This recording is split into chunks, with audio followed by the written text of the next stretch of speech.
सोचिए, आप सुबह उठते हैं, अखबार में सरकार की किसी नीति की तीखी आलोचना पढ़ते हैं और आपको कोई डर नहीं लगता। आप अपने मोहल्ले की टूटी सड़क के लिए किसी को जिम्मेदार ठहराना चाहते हैं और आप जानते हैं कि आपके पास ऐसा करने का हक है। ये सब मुमकिन कैसे है?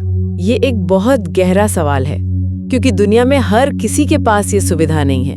कहीं एक राजा का हुक्म ही कानून है, तो कहीं एक तानाशाह ये तय करता है कि लोग क्या पहनेंगे और क्या सोचेंगे। बिल्कुल, इसका जवाब छिपा है उस व्यवस्था में जिसे हम सरकार कहते हैं। और आज हम यही समझने जा रहे हैं कि ये अलग अलग तरह की सरकारें, लोकतंत्र, राजशाही, तानाशाही, ये काम कैसे करती हैं और हमारी रोजमर्रा की जिंदगी पर कैसे असर डालती हैं। हमारे पास जो स्रोत हैं वो हमें प्राचीन भारत से लेकर आज की दुनिया तक की एक बहुत ही दिलचस्प यात्रा पर ले जाते हैं। और इस पूरी चर्चा में हम एक सवाल का जवाब ढूंढेंगे।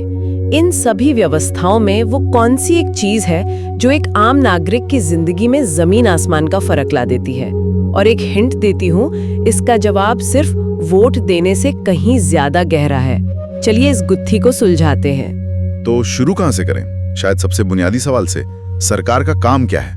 मतलब उसे होना ही क्यों चाहिए? इस विश्लेषण में एक बहुत पुराना लेकिन आज भी सटीक जवाब मिलता है, जो कौटिल्य के अर्थशास्त्र से है। हाँ, हजारों साल पहले कौटिल्य ने कहा था कि एक शासक के 3 मुख्य कर्तव्य होते हैं। पहला, रक्षा, यानी अपने राज्य को बाहरी हमलों से बचाना।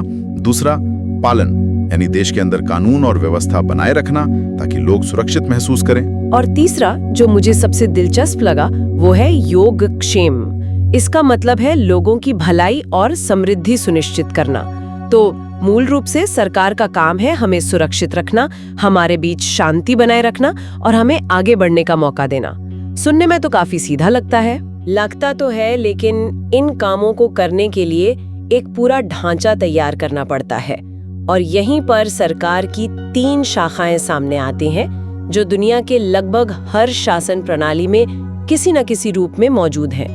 विधायी, लेजिस्लेटिव, जिनका काम है कानून बनाना। अच्छा। कार्यकारी, एग्जीक्यूटिव, जो उन कानूनों को लागू करते हैं।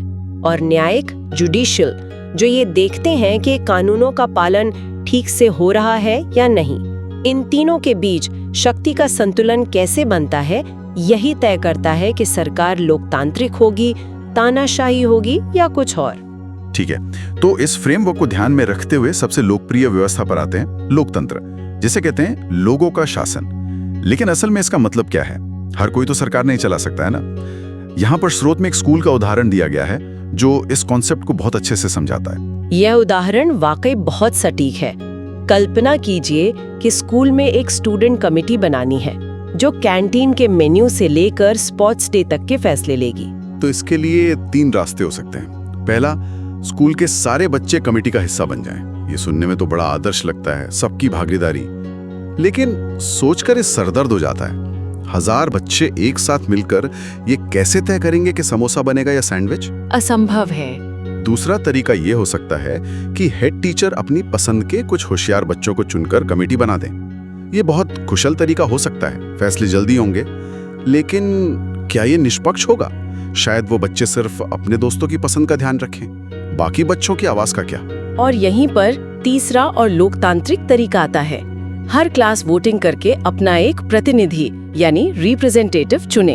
ये चुने हुए प्रतिनिधि मिलकर कमेटी बनाएंगे और सभी छात्रों की तरफ से फैसले लेंगे। यह है प्रतिनिधित्व का असली मतलब। बिल्कुल। और उस प्रतिनिधि पर एक दबाव भी होगा। अगर उसने अपनी क्लास की बात नहीं सुनी तो अगली बार उसे कोई वोट नहीं देगा। यही लोकतंत्र की सबसे बड़ी ताकत है, जवाबदेही। देश भी एक बड़े स्कूल की तरह है। हम सब सीधे शासन नहीं कर सकते, इसीलिए हम अपने प्रतिनिधियों को चुनते हैं जो हमारे प्रति जवाबदेह होते हैं। स्कूल वाला उदाहरण तो एकदम सटीक है। मुझे याद है हमारे स्कूल में जब मॉनिटर का चुनाव होता था तो कैसे बड़े बड़े वादे किए जाते थे। मैं स्पोर्ट्स पीरियड बढ़वा दूंगा। एक तरह से वो हमारा पहला पॉलिटिकल अनुभव था। लेकिन ये जानना दिलचस्प है कि लोकतंत्र का भी सिर्फ एक ही मॉडल नहीं है। हाँ, मोटे तौर पर 2 तरह के लोकतंत्र हैं। एक है प्रत्यक्ष लोकतंत्र, डायरेक्ट डेमोक्रेसी, जहां नागरिक हर बड़े फैसले पर खुद वोट करते हैं। ये बहुत दुर्लभ है क्योंकि ये सिर्फ बहुत छोटी आबादी वाले इलाकों में ही संभव है, जैसे स्विट्जरलैंड के कुछ हिस्सों में। और दूसरा, जो भारत समेत दुनिया के ज्यादातर देशों में है, वो है प्रतिनिधि लोकतंत्र, रिप्रेजेंटेटिव डेमोक्रेसी। लेकिन इसमें भी दो बड़े मॉडल हैं, है ना? एक संसदीय और दूसरा अध्यक्षीय। इनमें क्या फर्क है? ये फर्क सरकार के स्थायित्व और जवाबदेही से जुड़ा है। संसदीय प्रणाली यानी पार्लियामेंट्री सिस्टम में, जैसा भारत या ब्रिटेन में है, हम संसद के सदस्यों को चुनते हैं और जिस पार्टी या गठबंधन के पास संसद में बहुमत होता है उसी का नेता प्रधानमंत्री बनता है। इसका मतलब है कि कार्यपालिका यानी प्रधानमंत्री और मंत्रिमंडल विधायिका यानी संसद का ही हिस्सा है और उसी के प्रति जवाबदेह है। अगर वो संसद में अपना बहुमत खो देते हैं तो सरकार गिर जाती है। अच्छा, तो यहाँ कार्यपालिका और विधायिका एक दूसरे से मजबूती से जुड़ी हुई हैं। तो फिर अध्यक्षीय प्रणाली में क्या होता है? अध्यक्षीय प्रणाली में, जैसे अमेरिका में, नागरिक दो अलग-अलग चुनाव में वोट करते हैं। एक विधायिका यानी कांग्रेस के लिए और दूसरा सीधे कार्यपालिका के प्रमुख यानी राष्ट्रपति के लिए। राष्ट्रपति को अपना काम करने के लिए विधायिका के बहुमत की जरूरत नहीं होती। ओहो, तो इसका मतलब ये हुआ कि अमेरिका में राष्ट्रपति एक पार्टी का हो सकता है और संसद में बहुमत दूसरी पार्टी का? हाँ, और अक्सर ऐसा होता भी है। इसी स्वतंत्रता की वजह से वहाँ ग्रिडलॉक की स्थिति बन जाती है, जहाँ राष्ट्रपति कुछ करना चाहता है और विधायिका उसे रोक देती है। ये संसदीय प्रणाली से बहुत अलग है, जहाँ प्रधानमंत्री वही होता है जिसके पास विधायिका में बहुमत हो, इसलिए कानून बनाना आमतौर पर आसान होता है। ये तो बहुत बड़ा अंतर है। अब यहाँ एक ऐसी बात है जिसने मुझे सच में चौंका दिया। हम अक्सर सोचते हैं कि लोकतंत्र का आइडिया ग्रीस से आया या ये एक पश्चिमी अवधारणा है, लेकिन इन दस्तावेजों के अनुसार इसकी जड़ें हमारे देश में बहुत गहरी हैं। ये एक ऐसी सच्चाई है जिसे ज्यादा लोग नहीं जानते। प्राचीन भारत में कई गणराज्य थे, जैसे वज्जी महाजनपद, जहाँ लिच्छवी वंश का शासन था।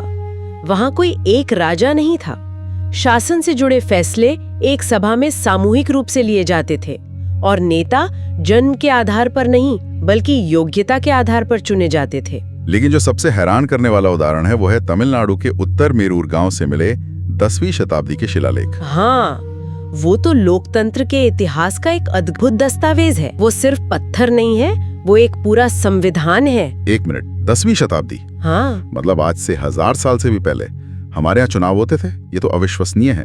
स्रोत में इस प्रक्रिया के बारे में और क्या बताया गया है? क्या कोई भी चुनाव लड़ सकता था? यह प्रक्रिया बहुत ही व्यवस्थित थी। शिलालेखों पर साफ लिखा है कि ग्राम सभा के सदस्य कैसे चुने जाएंगे। उम्मीदवारों के नाम ताड़ के पत्तों पर लिखे जाते थे, उन्हें एक मटके में डाला जाता था और फिर किसी छोटे बच्चे से एक एक पत्ता निकालने को कहा जाता था। एक तरह की लॉटरी प्रणाली, ताकि कोई पक्षपात न हो। लेकिन उम्मीदवार बनने के लिए योग्यताएं बहुत सख्त थीं। कैसी योग्यताएं? उम्मीदवार के पास अपनी जमीन और घर होना चाहिए, उसकी एक निश्चित आयु होनी चाहिए और उसे वेदों का ज्ञान होना चाहिए। इतना ही नहीं, उसमें भ्रष्टाचार के खिलाफ भी कड़े नियम थे। अगर कोई सदस्य अपने पद का दुरुपयोग करता पाया जाता या अपने रिश्तेदारों को फायदा पहुंचाता, तो उसे और उसके पूरे परिवार को अगले कई सालों के लिए चुनाव लड़ने से अयोग्य घोषित कर दिया जाता था। ये तो आज के सिस्टम से भी ज्यादा सख्त लग रहा है। मतलब जवाबदेही और नैतिकता पर कितना जोर था। तो ये तो हुई लोकतंत्र की बात, जहां सत्ता लोगों के हाथ में होती है। लेकिन क्या हमेशा से ऐसा ही था? इतिहास की सबसे पुरानी और शायद सबसे आम व्यवस्था तो राजा महाराजाओं की रही है। हाँ, राजशाही मुनाखी यानी राजा या रानी का शासन। और दिलचस्प बात यह है कि प्राचीन भारतीय ग्रंथों में भी एक आदर्श राजा की कल्पना की गई है। उसकी शक्ति असीमित नहीं मानी जाती थी। महाभारत के शांति पर्व में भीष्म पितामह युधिष्ठिर को राजधर्म का उपदेश देते हैं। वो कहते हैं कि राजा का सबसे बड़ा कर्तव्य प्रजा की भलाई है, न कि अपने सुख की चिंता करना। उसे न्याय करते समय पक्षपात नहीं करना चाहिए और सत्ता के मोह से दूर रहना चाहिए। ये एक बहुत ऊंचा आदर्श है। बिल्कुल। और इसका एक व्यवहारिक उदाहरण राजतरंगिणी में मिलता है, जो कश्मीर का इतिहास है। इसमें कहानी है कि एक राजा अपना मंदिर बनाने के लिए एक मोची की झोपड़ी को हटाना चाहता है, लेकिन उसके मंत्री उसे याद दिलाते हैं कि वो ऐसा नहीं कर सकता। राजा को खुद उस मोची के पास जाकर उसकी जमीन खरीदनी पड़ती है। ये दिखाता है कि आदर्श राजा की शक्ति भी धर्म और न्याय की सीमाओं से बंधी होती थी। लेकिन क्या आज की दुनिया में ऐसे राजा हैं? आज हमें दो तरह की राजशाही दिखती है। एक है निरंकुश राजशाही, एब्सोल्यूट मोनार्की, जैसे सऊदी अरब या संयुक्त अरब अमीरात में, जहां शासक के पास लगभग सारी शक्तियां होती हैं। दूसरी है संवैधानिक राजशाही, कॉन्स्टिट्यूशनल मोनार्की, जैसे ब्रिटेन, जापान या स्पेन में। वहां राजा या रानी राष्ट्र के प्रतीक तो है, लेकिन वास्तविक राजनीतिक शक्ति एक चुनी हुई संसद और प्रधानमंत्री के हाथों में होती है। वे शासन नहीं करते, सिर्फ एक औपचारिक प्रमुख होते हैं। ठीक है, राजशाही के अलावा एक और व्यवस्था है, धर्मतंत्र, थियोक्रेसी, जहां शासन धार्मिक कानूनों और नेताओं के हाथ में होता है। इसका सबसे प्रमुख उदाहरण शायद ईरान है। हाँ, ईरान का ढांचा बहुत अनूठा है। वहां एक सर्वोच्च धार्मिक नेता है जिसके पास अंतिम अधिकार होता है। सेना, न्यायपालिका, सब कुछ उसके नियंत्रण में है। लेकिन साथ ही वहां एक राष्ट्रपति और संसद भी है जिन्हें लोग चुनते हैं और जो रोजमर्रा का काम संभालते हैं। ये धर्मतंत्र और लोकतंत्र का एक मिला जुला और कभी-कभी टकराव वाला मॉडल है। और फिर आती है वो व्यवस्था जिसका नाम सुनते ही एक डर सा महसूस होता है, तानाशाही, डिक्टेटरशिप, जहां एक व्यक्ति या एक छोटा गुट पूरी ताकत अपने हाथ में ले लेता है। और इतिहास गवाह है कि ये व्यवस्था कितनी क्रूर हो सकती है। 20वीं सदी में जर्मनी में एडोल्फ हिटलर और युगांडा में इदी अमीन इसके सबसे भयानक उदाहरण हैं। हिटलर ने खुद को और अपनी नस्ल को सर्वश्रेष्ठ मानकर लाखों यहूदियों और अन्य निर्दोष लोगों की हत्या करवा दी। इदी अमीन ने भी अपने हजारों विरोधियों को बेरहमी से मरवा दिया। तानाशाही में नागरिक के जीवन और अधिकारों का कोई मूल्य नहीं होता। तानाशाही में आम आदमी की जिंदगी कैसी होती है, इसका एक बहुत ही मार्मिक वर्णन उत्तर कोरिया के व्यक्ति शेन की कहानी में मिलता है। वो कहानी बहुत कुछ कहती है। उसे सरकार द्वारा तय किए गए हेयरकट में से ही एक चुनना पड़ता है। बाहरी दुनिया की कोई जानकारी नहीं, क्योंकि इंटरनेट और विदेशी मीडिया पर पूरी तरह पाबंदी है। सरकार उसकी हर गतिविधि पर नजर रखती है और उससे ये उम्मीद की जाती है कि अगर उसका कोई पड़ोसी या रिश्तेदार भी सरकार के खिलाफ कुछ बोलता है तो वो उसकी रिपोर्ट करे। इस सुन के तो रोंगटे खड़े हो जाते हैं। मतलब अपनी मर्जी का हेयरकट भी नहीं रख सकते। ये हमें याद दिलाता है कि आजादी जैसी चीजें जिन्हें हम आम मानकर चलते हैं कितनी कीमती हैं।